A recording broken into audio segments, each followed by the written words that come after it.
आगे बढ़ेंगे। खबर अब नेपाल से है। नेपाल राजशाही बहाली और हिंदू राष्ट्र की मांग को लेकर हिंसा की आग में जल रहा है। नेपाल में प्रदर्शनकारी राजा आओ देश बचाओ का नारा लगा रहे हैं। यहां पर प्रचंड ने राजशाही बहाल करने की मांग करने वाले लोगों को चेतावनी भी दी है। पूरी खबर क्या है, हालात कैसे बिगड़ रहे हैं और कुछ जनहानि की भी खबर है, रिपोर्ट देखिए और जानिए।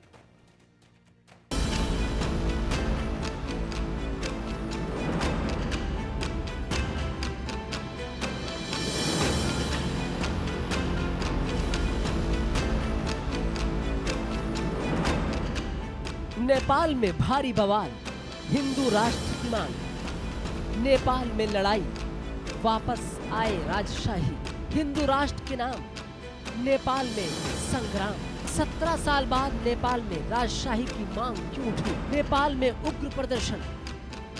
नेपाल बनेगा हिंदू राष्ट्र। नेपाल इस वक्त हिंसा की आग में झुलस रहा है।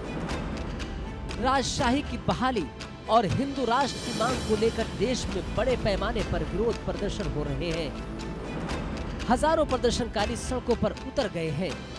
काठमांडू चारों ओर हिंसा की आग में जल रहा है।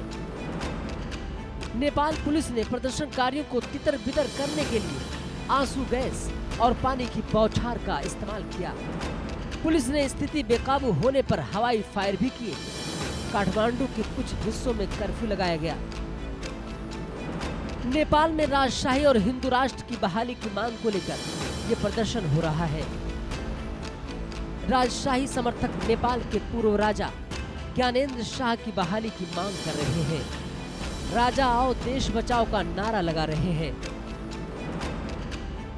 हिंदू राष्ट्र की मांग को लेकर सड़कों पर लोगों का सैलाब उमड़ पड़ा है।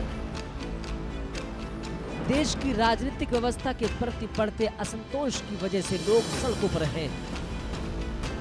नेपाल में 2008 में राजशाही शासन का खात्मा हुआ था। तब से यहाँ 13 अलग अलग सरकारें बनी हैं। इन सरकारों से नेपाली हताश और निराश है।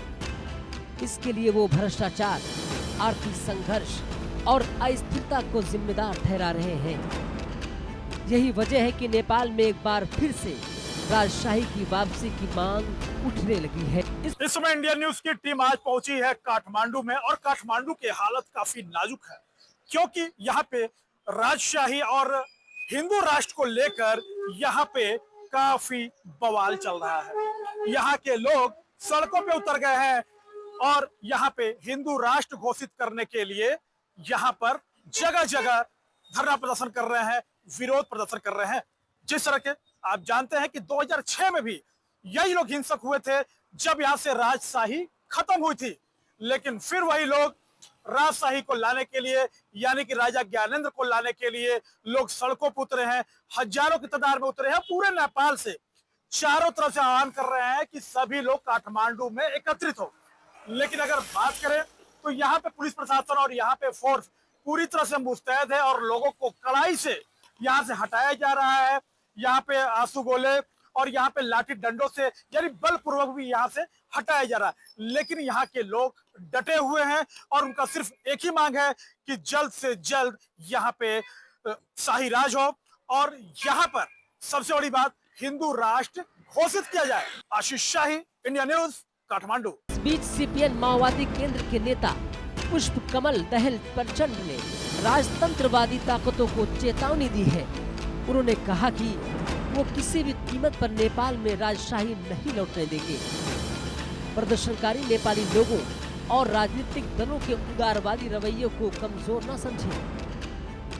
प्रचंड ने पूर्व राजा ज्ञानेंद्र शाह को भी सलाह दी है कि वे अपनी पिछली गलतियों को न दोहराएं।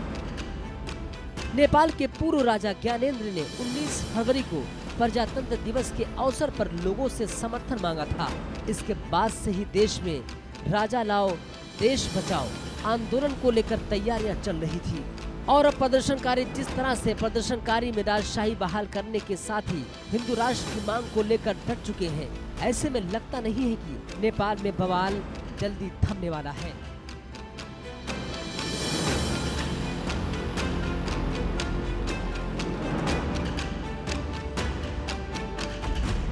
नेपाल से आशीष शाही के साथ ब्यूरो रिपोर्ट, इंडिया न्यूज।